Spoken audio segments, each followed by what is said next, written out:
Hello,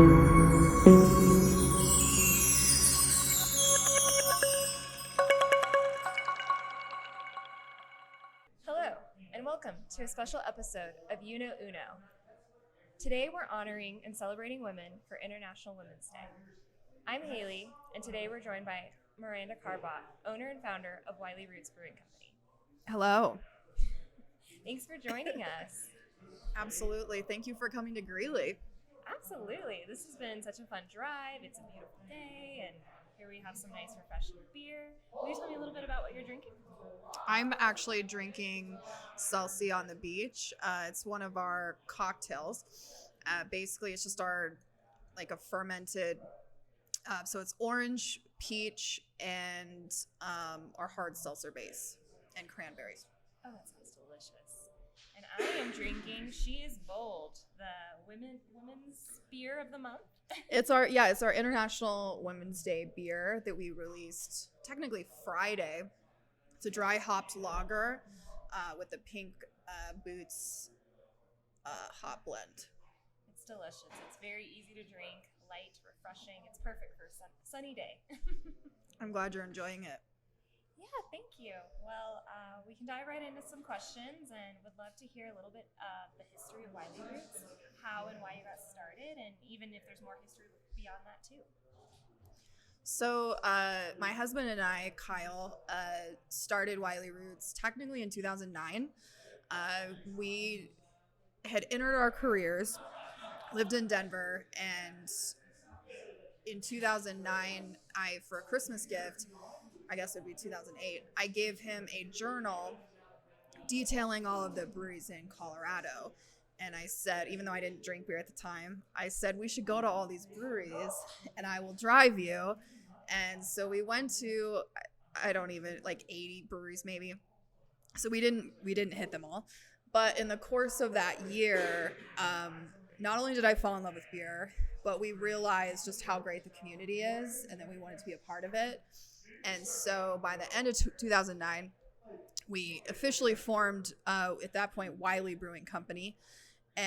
But we're mid-20s and the economy had collapsed with the financial crisis, and we couldn't get a loan. And so essentially we just lived on one income for many years and saved money, looked for locations, and through that process, Kyle was brewing on the stove in the kitchen, and then it moved to the basement, and then it moved to his parents' horse barn. We started acquiring equipment, and it just kind of grew from there, and then we officially opened in this location in 2013. So in July will be our 10-year anniversary. Congrats. Thank you. And to think about that 5-year period of time, 2008 to 2013, wow. Yeah, it was a long time to believe in something and want something so badly, but feel like it was out of grasp. And our industry changed a lot from that time period as well. And so we originally thought we could open on a half barrel system, and very quickly, thankfully, we did not. And we were able to save, and we started on a 7-barrel system, and we were able to open. And then now we have our 30-barrel system, which we got maybe fully operational a year and a half ago. So, Wow. Yeah, a lot of growth during that period of time for sure. That's incredible. What would you say were the first? Do you still have some of those original recipes that you're using today, or what were some of the first beers? Yeah, it's a good question. So our first 2 beers that we came out with, we have on tap right now. Super 77 American Wheat and Deep Roots. At that point, it's called Chocolate Porter. So Deep Roots Porter is a 7% robust sweet stout, non-adjuncted, which right now is pretty popular to, as beer drinkers want something without all these, things in them. So yeah, Deep Roots has just been a traditional one that we have come out with over the past 10 years, where Super 77 definitely for me has an emotional connection. So my family immigrated here from Russia in 1907, and basically They farmed by hand until they could afford a tractor in World War II. So for an entire generation, they farmed by hand. And then with the money that they sold crops to the government to keep food for the troops, they were able to buy their first tractor, which was an Oliver Super 77. So yeah, that beer is super special to me. It was, I think, the second beer we brewed on our system, and we won a bronze medal at GABF and then a gold medal for that beer.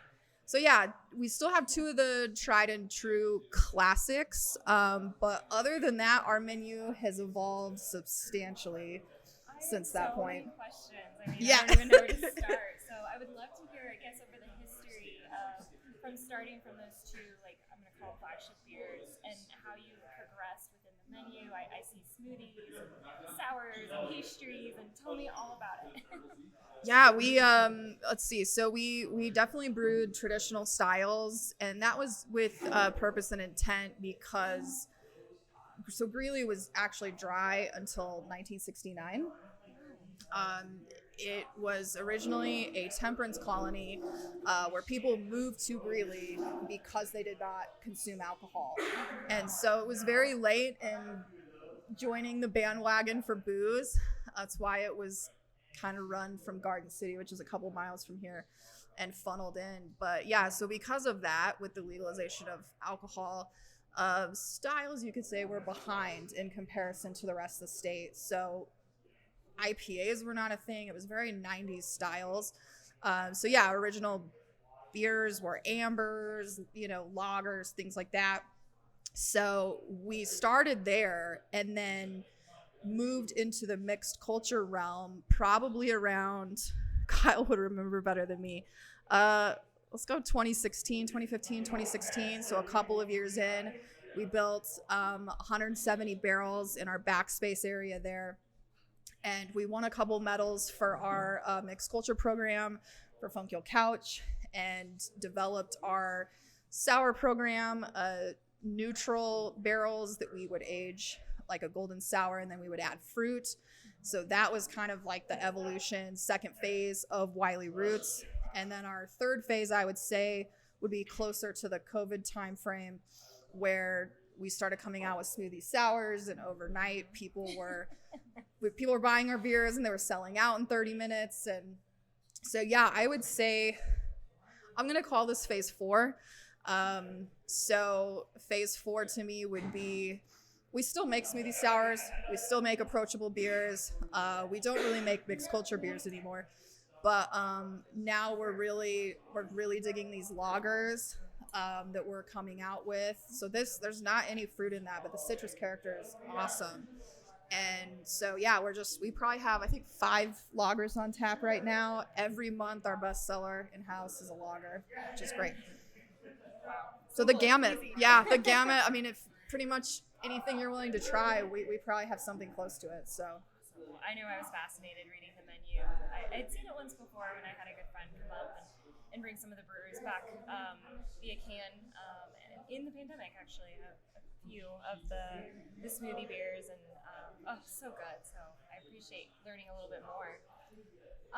So you talked a little bit about Greeley, but I'd love to know more of maybe why Greeley and what you're finding here in Greeley in terms of success versus being out in Denver versus Fort Collins. I'd love to hear the special secret to Greeley.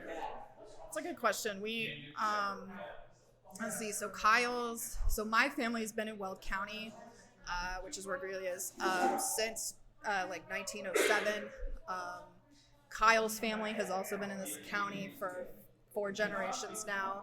So this is definitely home. That being said, after Kyle and I graduated with our undergrads in 2007, we moved to Denver.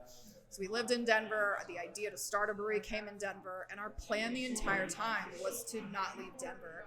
And we both had solid careers at that point, and it was more just planning, which one of us is going to leave our jobs, or which one of us is going to bartend on the weekend, whatever, just trying to figure that out. And the more that we were looking for locations, Greeley just seemed like the most obvious answer. There's 100,000 people, and at that point in time, there was one other brewery, Crabtree. So it seemed like the easy answer, even though we at the time did not want to move back home. And so it absolutely was the right reasons, or right reason. Um, it's crazy now to think that through, our efforts and WeldWorks efforts, really is viewed as one of the best beer scenes in the entire country. And that is just crazy to me because I never would have thought that that was possible. Especially in such a competitive market that Colorado has for craft beer and, the standards that are in Colorado. But it's great. I love it. I love living here. I love, investing in this community. I've met the best friends of my entire life through living here. Not to knock on Denver. Denver was definitely a very special place in our lives for the time, but it's not even I don't think we would have had the success that we did. I know we wouldn't have had the success that we did had we located in Denver versus coming home. So that makes sense. Okay, hence the name. Yeah, hence the name that, Wiley is Kyle's nickname growing up, like Wiley Coyote, and then Roots is like us coming back to our roots. So I love that. That was actually going to be one of my questions, was the naming behind it. Oh, thank you for sharing. And to that point, I would love to learn a little bit more about the passions that both you and your husband have, and you talked a little bit about the inspiration of starting a brewery. I would love to hear like the actual passion that either drove that from the initiating point or even now. What are you most passionate about? That's a good question. It's hard for me to answer that for Kyle. Kyle is definitely a very creative, visionary person that, Kyle designs most of our beer labels. He designs our recipes, and the creativity that he is just able to think of these things, and they just taste great. The beer that we come out with tastes like it says it will. So he definitely has that creative force he just knows. I don't know, it's just intrinsic in some way. He did not go to school for brewing. Both of us have a business background, and we've always kind of viewed this and run it as a business, that first and foremost we have to be great business people, which I think being in a creative industry is really hard, because a lot of times creativity can not make financial business sense. Absolutely. So at different times in our history, one is won out over the other, but we still have stuck to being creative. And sometimes the beer just costs what the beer costs without sacrificing on ingredients or quality. And I think that's absolutely been paramount to who we are as a company and the vision that we have and what we want to be. As far as my answer, I had an HR background, so I was definitely I was in a very bureaucratic environment. So, entrepreneurship for somebody that comes from a bureaucratic environment is completely a 180. And it's just like, it was hard because I would have in a rigid job with established processes, like this is how they do things, and I better understand why. But in an entrepreneurial environment, definitely the hardest lesson that we both had to learn is just how quickly you have to adapt and be flexible. And something that was true yesterday is not true today and is not true tomorrow. And that's been like an empathetic thing too, that if we're asking that of ourselves, we're asking that of our staff. I mean, our beer list changes every single week. We come out with 2 to 3 new beers every single week. This is not a bartending job or a brewing job that you just show up and brew the same thing over and over again. We definitely subscribe to creativity, and those kinds of people are attracted to what we're doing because it's constantly changing. But the dynamic of that can be really hard because nothing stays the same. I started in the operations side, doing the accounting, doing the HR, and in 2016, the opportunity presented itself for me to move into sales. And I'm an introvert. I don't like being in front of people. I'm a very one-on-one person, but I I did sales because I had to, and very quickly had planned on replacing myself as quickly as I could. And here I am, and I'm our salesperson. And I found that I love it. I found that I'm good at it. And I definitely have a different approach than I'm not a natural salesperson in terms of like slick sales and all that. But I do what I say I'm going to do. I'm honest. I'm trustworthy. And I think that resonates with people. I think people, as they're being sold to, if they find something that they like and it's real. And I mean, I'm selling beer for crying out loud. Like it's like the best thing to be able to sell, but it's also doing what you say you're going to do. And I think that resonates with people.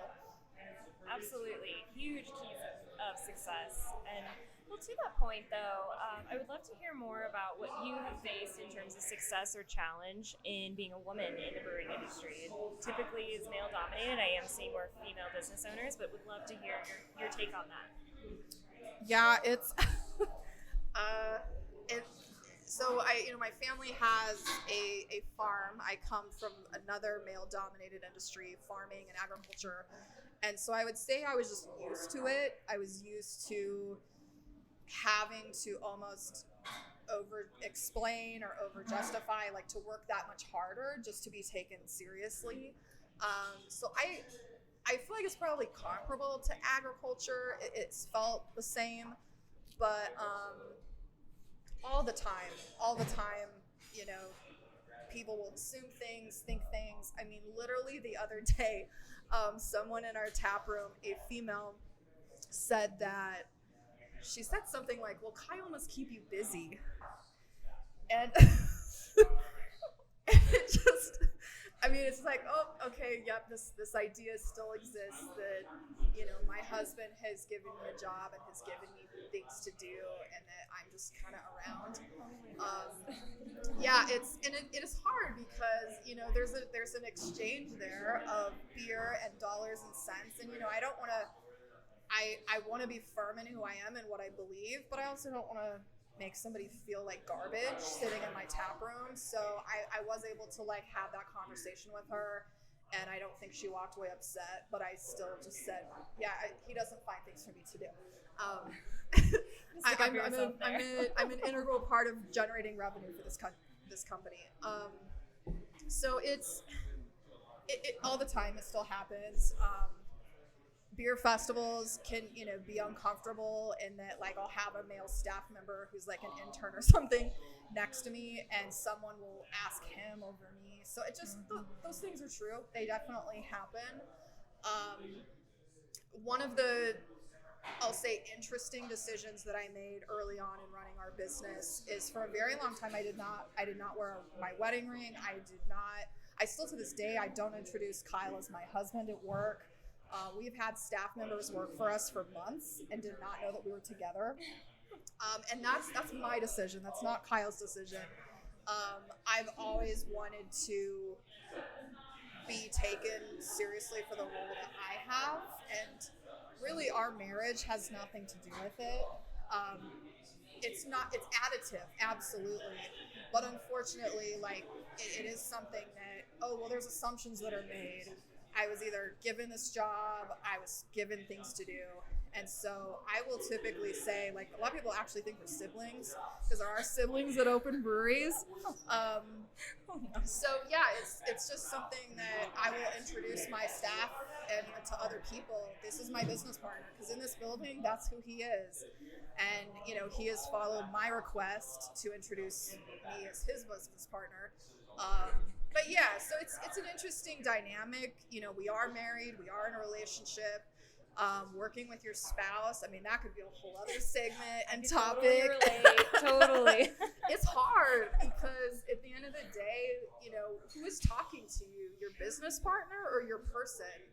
And it's you have to separate it. You do, absolutely. And there might be times it's like, okay, I'm gonna go out for a drink after work, but I don't want you to come because you're the reason I'm mad.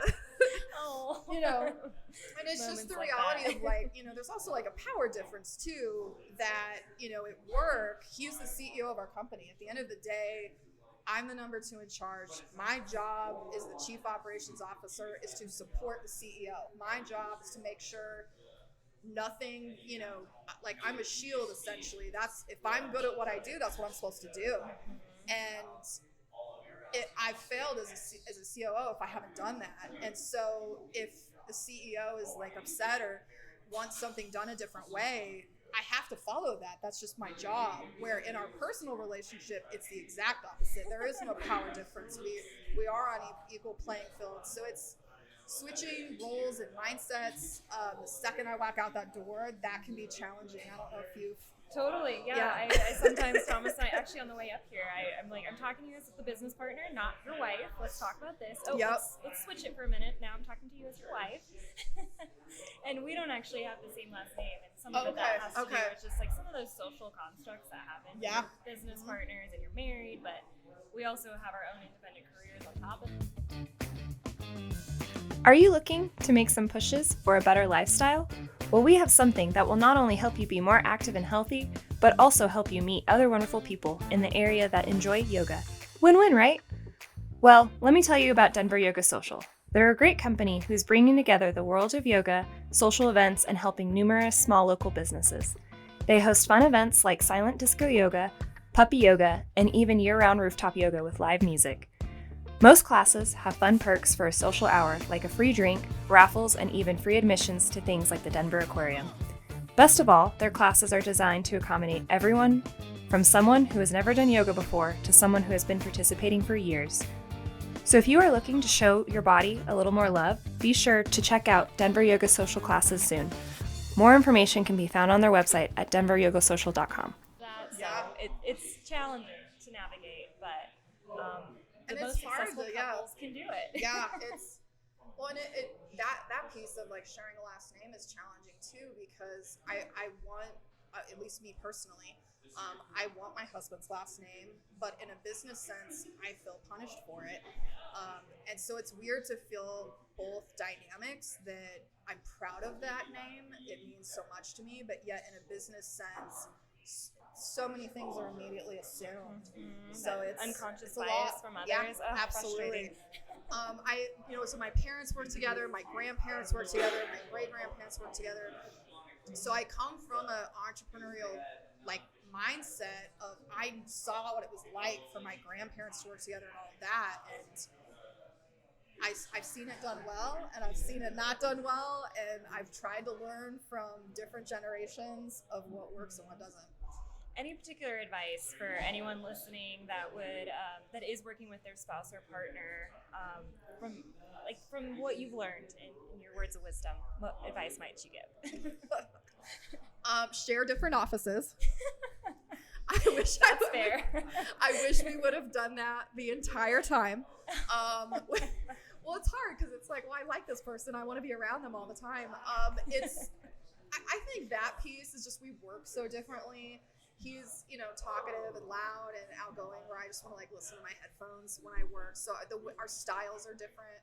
But I honestly have different offices. That's my practical advice. As far as emotional, find what works for you. We do talk about work at home. I know some couples that work together don't talk about work at home. The second they get home, they have that boundary, and I respect that. I don't know how they do it, but we don't do that. There's definitely times it's like, okay, it's 11 o'clock, you bring up this work thing, I'm literally falling asleep. We will say something like, let's talk about that tomorrow. But at the end of the day, our home, I don't know how you turn it off. Essentially, this is an always-on job. We have people here at 9 in the morning. We have people here at 11 o'clock at night.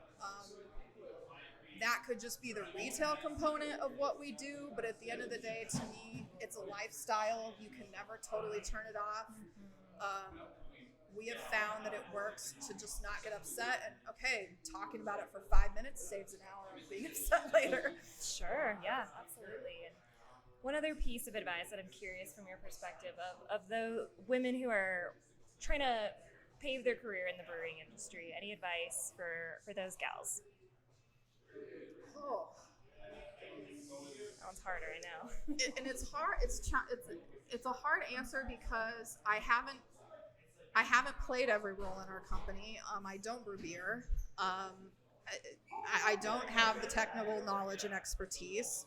So my answer is primarily going to be on the front of house and administrative front. Um, of course, we've had female brewers before. Um, I guess that there's also that question of why would the answer be different? Hmm.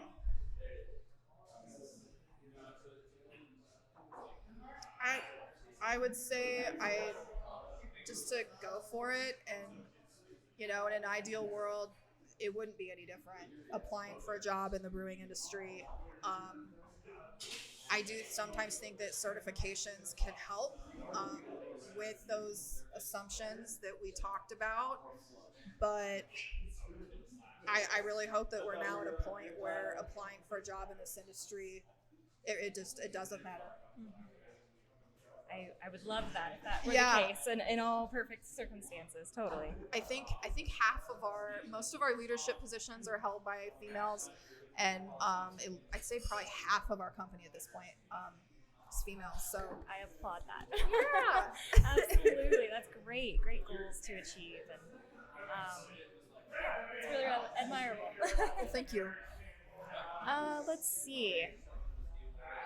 What are some of the biggest challenges you've faced in between 2013 all the way to now? That's almost 10 years. Would love to hear some of maybe the biggest challenges and how you overcame them. Yeah. A global pandemic, definitely. Why does that not surprise me? Gosh, what a brutal time for what a time to be alive in this world, as a human, let alone as an employee, let alone as a business owner, as a business person. Everything I thought wouldn't happen did. In a million years, I didn't think we'd have to, like everyone on March 13th, had to lay off our staff. And then in 8 weeks, reopened the tap room, and we went from 4 employees to 17. We grew, 3, 4, 5x overnight. Any company that quickly is not prepared to handle that level of growth, let alone in the middle of a pandemic where, regulations were changing daily. The expectations of us and our staff were changing daily, and we just had to pivot constantly. So it was a stressful time for our staff. It was a stressful time for us, and absolutely we did not do things perfectly. It was really hard.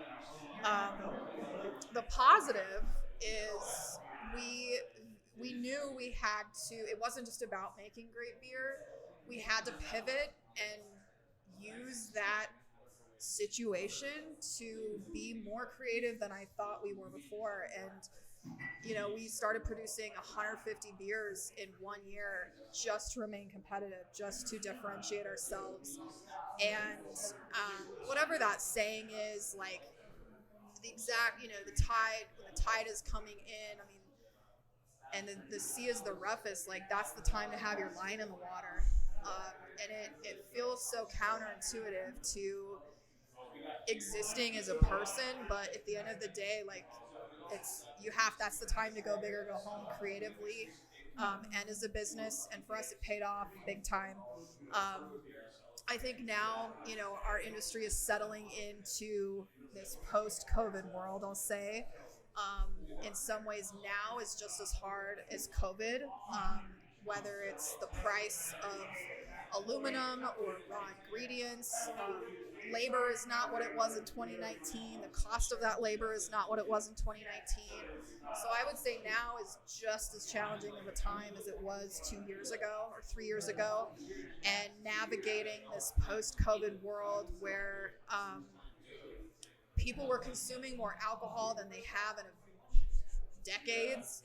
I don't know statistics, but prohibition levels of alcohol, and they had money, disposable income to blow, to spend on alcohol, and now it's different.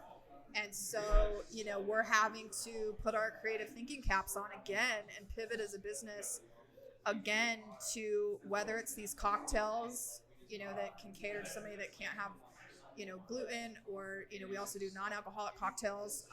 So to find a way to bring people in Kicking off our events, having this space be available for somebody that wants to have a party here, using our 5,000 square foot patio outside, just pivoting. I mean, the second you think you don't have to pivot as an entrepreneur, that's the game. So. Mm-hmm. Well, and the good news is you're still here. Yeah, I don't want to make it sound all negative. I'm just trying to be realistic. Yeah. You've got that creative mindset to keep going and that perseverance, and I think it will pay off, absolutely. But we'd love to hear, like, in the opposite facet, what are some of the most rewarding moments that you've had in the last 10 years? Besides surviving the pandemic. Definitely winning a GABF medal is very, very special. I think we've won, 4 at this point, and just having your industry say that you make the best of something is very, very special. I think there's a lot of times you have doubt of, is somebody going to buy this? Is somebody going to like this? And to have this objective group of people that know what they're talking about say that this is the best of something is very, very cool. I don't know. I feel like that's probably the answer I feel like I should have. This is probably going to sound silly, but like just those small, tiny things of, doing this with my husband and having the best days of my life, having somebody that is my partner that I get to share that with, but also in another office, not mine. If I'm having the worst day of my life, he's there. And so literally living the best and the worst of something with your person is very, very special. That to me is hands down the most rewarding part. On a friend level, I've met like I said, the best friends of my life have come through these doors as customers and ended as friends, and now it's just, I would say a non-measurable answer, which is relationships. I love it. I know my husband and I are very relationship driven, so it's beautiful to hear that. Oh, the cat. I forgot to talk about the cat. So Midnight is, I grew up with dogs, so did Kyle, and I think she's 6 or 7 now, but we were looking for a cat, and I've never been around a cat my whole life, and we get this brewery cat, and she has just wormed her way into our hearts, and she has an Instagram following and murals, as you can see, and she's just wonderful. Midnight Brew Cat is her handle. But that has absolutely been one of the best surprises of my whole life, is learning how to love a cat, and she sits on command, she begs for treats. And how did you train her to do that? Oh my goodness. I don't know. She's so smart. She's smarter than our dog. I think her breed is a Chansley Tiffany, so she's a long black-haired cat. But we have people that come from all over to see her, to meet her. Our staff love her. She roams this whole place, but I can't wait to find her. Yeah, that's been my unexpected gift out of this whole thing, is that cat. Oh my gosh, I want to meet her. I have a big soft spot for cats. Yeah. She's so cool, huh? Yeah. We'll have to display her name or her Instagram handle at the bottom of the video. I'll put a nice plug. I know I had one more question, and I totally got derailed with talking about kitty cats. I like this question of, that's her Halloween costume. So we got her 2. Is there 2 on there? Yeah, so she was a pirate, and what was the other one? Oh yeah, Dracula. But we literally put her little feet in the pirate costume, and she lets us do it.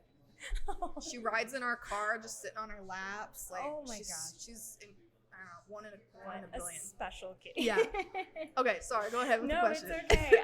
And this wasn't even the one I was going to ask, but I like it. What if there is anything that you would do differently? What would it be? You can go back and give your younger self advice. Ooh. Younger self advice. That one's hard. It is really hard. I don't feel like my answer would be any different on a beer front. Um, Usually my favorite beers we keep making. So it's not like, oh man, I missed that beer, I'm never going to get it again. So I feel from a product standpoint, um, my answer, no matter what, would be the same. Um, Gosh, probably just like be patient, just um, I think I expected a lot of myself, and Kyle did too, of running a business when we had never done this before. And I think it's so easy in hindsight to feel that we should have just been amazing at it day one.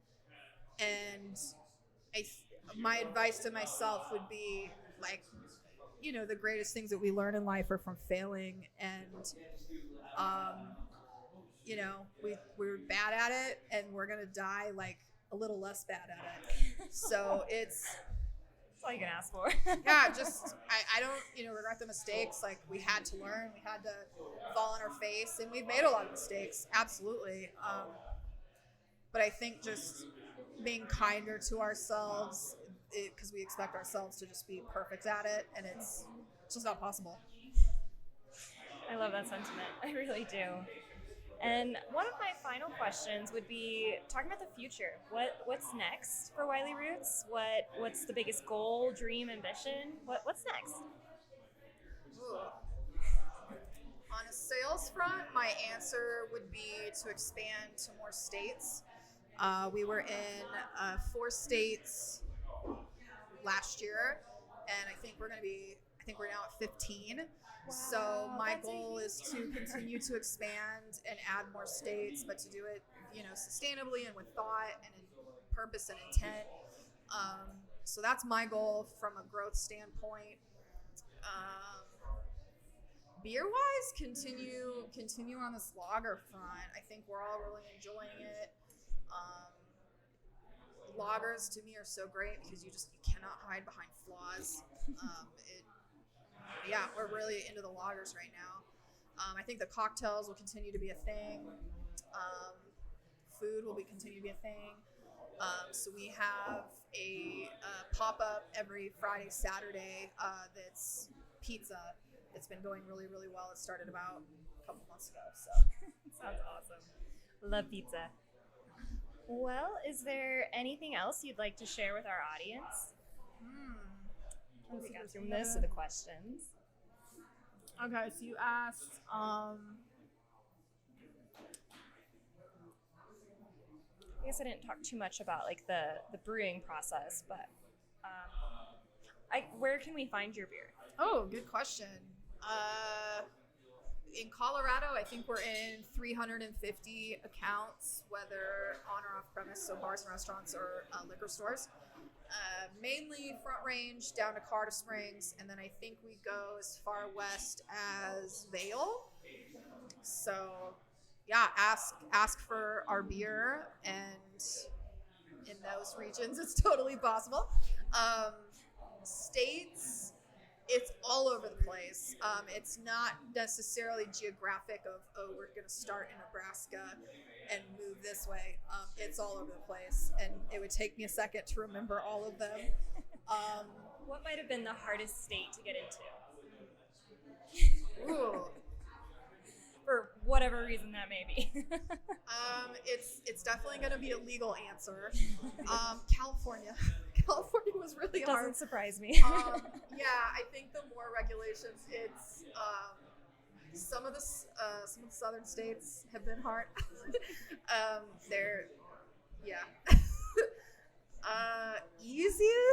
Easiest would be, I'm trying to think. Nothing stands out as in terms of being the easiest to get into. Good old Colorado. Yeah. Maybe Idaho was easy. Like, it's just like a piece of paper. But yeah, California was really hard. Southern states are really hard. You had on there names of the beers and the labels. So Kyle does most of the labels. And that's been a skill set that he has acquired. He's a CPA by trade, and so he has just learned how to make labels, which is, to me, really, really actually cool. impressive. As far as the names, it's usually a collective process between myself, Kyle, Michaela, who is our marketing and events coordinator. That's a hard one because nothing is new under the sun. And trying to find something in Untapped that somebody hasn't thought of is really hard, especially when we're coming out with as many beers a year as we are. Half the hangups are on the name. So yeah, I would not be so creative, but I do love the naming conventions. Yeah. Awesome. Is there anything else we'd like to add? Not that I can think of. I'm a pretty philosophical person, so I hope the answers were absolutely not too deep, but no, they've been great. They've been great. Well, I'll say our final line. I hate scripted lines, but I'll go for it. Thank you, Miranda, for joining us today. For our viewers, this has been Miranda Carbaugh of Wiley Roots Brewing Company, and thank you for listening. Thank you for having me.